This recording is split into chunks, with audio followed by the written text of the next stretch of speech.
it's Brian with GreyWolf Towers again. So today's video is going to be another one of those oddities. I think I'm starting to find a niche with oddities. So this here is, I believe, a ProDesk. HP ProDesk 400 G3. Single thumb screw, pops off the side panel. Inside you have a roughly standard size power supply. This one is 500 watts. Plenty of capability for a decent video card. Now, I am not seeing a dedicated PCIe power cable in it. It does, however, use standard power cables to the motherboard, so you could easily swap this out just like with a lot of the Dell Optiplexes. Not all the Dell Optiplexes, mind you, but a lot of them. Let's see. Oh, wait. Here's the bundle of cables. HP stuffs them in here. Let's see here. Got a lot of... Aha! There we go. So, dang. It not only has a 8-pin video card power cable, but it also has two 6-pin power cables as well. So if you can use a single 8-pin or single 6-pin, you're set. If you can use an 8-pin and a 6-pin, you're set. If you need two 8-pins, you just need an adapter, which can usually be found on Amazon for under 10 bucks or on eBay for 2 or 3 bucks with shipping from China. I actually have some graphics cards on the way. They were supposed to be here today but got delayed. But they will take the single 8-pin.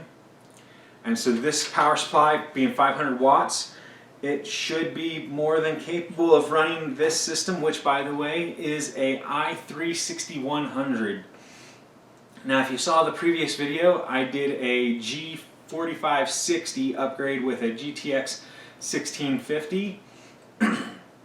This one I'm going to do an upgrade in the future, probably early next week, or this weekend possibly, because it is Friday today, and I'm hoping that those video cards come tomorrow, and I will show them in a video. But this also has only 2 DIMM slots for RAM. One of them is occupied with a 4 GB stick. Now, if you've watched the videos that I have on how to install DIMMs, now if you've watched my previous videos on how to install DDR4 RAM and Ryzen CPUs, you will know that there's a dual channel 2x4 GB kit on Amazon for roughly $30 right now, and that is non-sale price, so it is the regular price, and that will fit perfectly into here to beef up its performance with dual channel as opposed to single channel, or you can beef up to 2x8 for a 16 GB kit. That's up to you. Me personally, I would rather go with the 2x8s, but the 2x4s will get you up and running and get you a budget system for not much more. Again, I got this on a very good special where this was actually free, so I don't have a price for it to give you an exact price, but I would expect to pay roughly $200 for this type of a system. Being used, being 6th gen, it's a bit pricier than the Optiplexes that are under $100 usually, because those below $100 are usually 2nd, 3rd, or 4th gen at the very best. Typically when I was flipping the Optiplexes, I was buying the i5 variants of the 2nd gen, the 2400, 2500s, roughly 40, 50 bucks, and the 3rd gens were roughly 75, and the 4th gens were usually right around 90 to 100. And those all run DDR3, 1600 megahertz at the fastest, whereas this will start at 2133, and with the 6th gen, I believe they're capable of running 2400. And so I'm going to put some upgrades into this after this video, but I wanted to show a video to go with my Ryzen videos that I just showed, which showed you how to install the Ryzen CPU as well as the DDR4 RAM. So for this process, we're going to show you how to install a Intel chip. Now, unfortunately, I lost the charger to one of my cameras, so I only have this camera going right now, but I'll try and show you each part that's important as we go. Now, because this is an upgrade, there is existing thermal paste and existing stuff already in place as far as everything goes. So I'm going to have to remove the CPU cooler, then we'll remove the CPU, and then we'll do the upgrade and place everything back in. That. So HP, unfortunately, in their infinite wisdom, decided that the regular Phillips head screws were not the right way to go. No, no, no. Their computers must have better. So they have Star Tool screws. So swap out the head real quick. Now if you haven't seen it previously, I've done an unboxing of this screwdriver. This is the Oriya, and I think I'm pronouncing that correctly, Oriya or Oriya. This is a this is a pen style electric screwdriver, and that means that it's really thin like a pen, but it's not. I mean, its diameter is probably about 1/2 inch, so it's a rather beefy screwdriver compared to like my $10 Hyper Tough one from Walmart is a hand screwdriver, so it's considerably smaller than this screwdriver. But the benefit of this is that it fits in many of the same places and is electric, which is very handy for me since I've lost the use of some of my hands. And by hands I mean parts of my hand, not as in, you know, I have more than 2 hands, but both hands suffer nerve damage. But I'm still capable of doing this, and I enjoy this. This is a part of my self-therapy. I love doing this kind of stuff. It helps me to feel a little better. So there we go. Now we are going to use our trusty paper towels, which you can pick up at Walmart for like a roll for $1.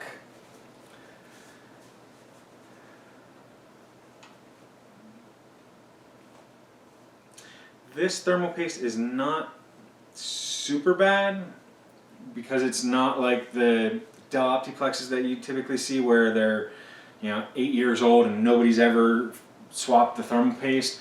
This is a 6th gen system, so it's only 3 or 4 years old, 5 years old, something like that. They stopped putting the dates on the chips. I didn't notice that. Used to be that you'd see, you know, manufacture dates like 2010, 2011, like that on the older i5s and i3s and stuff like that. Alright, so we took off the thermal paste, and that's going to be an important difference because, as I said in my Ryzen installation guide, the same principle applies here. If you get a new CPU with a CPU cooler, it actually should fit into this here because it uses the standard 4-pin PWM fans. So a standard CPU cooler should work with this as long as it's got the posts. Otherwise, you got to pull out the motherboard, remove the back plate, put on a new back plate if it requires a back plate, or if it doesn't require a back plate, it should fit in without the back plate to this one. But the posts are designed for screws, and being that it's a closed case with no vents even on the side, it really is going to be fine to have a crappier looking standard one. But the reason that I take the thermal paste off is because you should reapply thermal paste anytime you take off the cooler. Now you can see here the CPU is in there and just bare. I'm going to take it out. To do that, there is a lever, okay, just like with the Ryzen, but this lever is a little bit different. It's more of a hinge, and it pops up with a spring to it, and then it lifts up a little don't know how to word it, and I doubt you can see it from there, but it has this little latch cover to it that it pulls up, and that's going to hold, it's a retention bracket for the CPU. So now we're going to pull out the old CPU.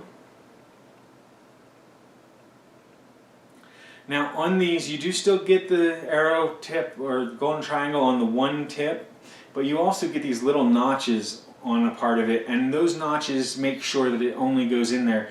There is on older boards, I want to say 1st gen, 2nd gen, somewhere in there, where you could cut the notch off of the motherboard side, and that would allow you to slot in Xeons.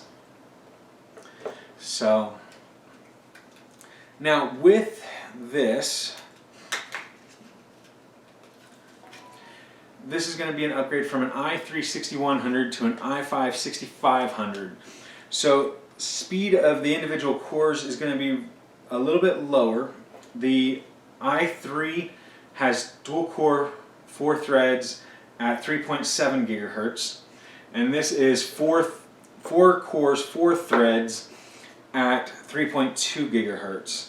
So per core speed is a little bit less, but the performance is boosted because the dual core 4 threads is roughly equal to 3 cores 3 threads, and so the 4 cores 4 threads is slightly better performance, especially in the multitasking. So now for this you just match the notches and the arrow to the same places. Now before I do though, as I stated in the Ryzen install video, the pads are different on the Intel side. The motherboard in the socket has the pins, whereas the CPU has pads that those pins lay under. And so you got to be very careful installing these. The pins are extremely delicate, much more delicate than the pins on the CPUs for the Ryzens, at least the 1st and 2nd gen ones. 3rd gen ones are a bit gentler, are a bit more sensitive. So this one here, you just lay down right over top, boom, done. And it sits in there. You don't press, you don't push, you don't wiggle it, and then you lay down the latch, put down the retention arm or lever, and voila, you have a CPU installed. So now, this motherboard, just so you're aware of future upgrades, the power supply has the capability of doing the video cards. The motherboard has USB 3 ports built on, like the headers built onto it, and it is 3 SATA connectors inside. One goes to the DVD drive, one goes to the existing hard drive, which on this model, for whatever reason, they put in a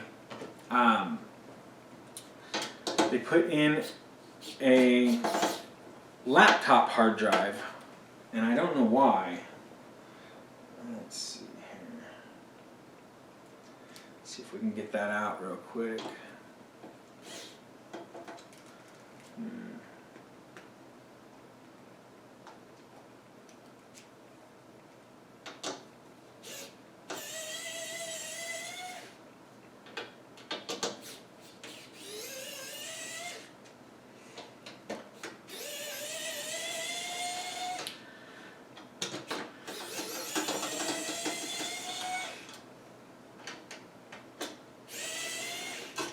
Now, depending on how small this is, I may go with a slightly larger one. If this is a decent sized hard drive, I'll keep it. If it's a small one, then I'll switch it out for something else. 500 gigabytes. It's probably a 5400 RPM, so I would not use it as my only drive. I would either replace it with a 7200 RPM full-size desktop drive, or I would add a SSD.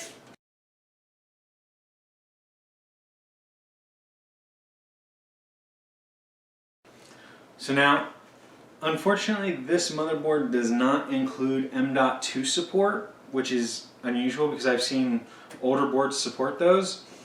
So I will have to use a regular full-sized SATA SSD with this. which is kind of disappointing, but it's also understandable that they cut that corner. It looks like it was also originally supposed to have 4 DIMMs on the motherboard, but only has 2 socketed into it. So there is that. With this though, let's finish the install of the CPU. We're going to use my Arctic Alumina, which is a ceramic based thermal paste, which actually is pretty good. It's non-conductive, if I understand it correctly, which has been very useful with video cards that I've done with it. Put a little bit extra on and it doesn't destroy the card by shorting it out. And you're probably not going to be able to see it, but you just put a pea-sized dot there of the thermal paste. My Ryzen video should show that amount.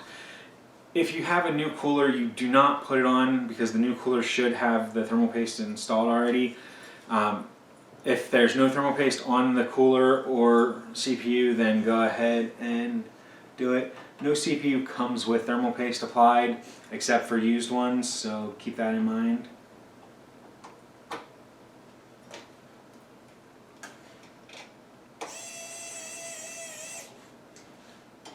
And just like with the Ryzen build, I'm doing this in an alternating star pattern like you do with the lug nuts on your car, and that's to keep the pressure even so that there's less chance of cracking the CPU or putting so much pressure on it that it bends pins.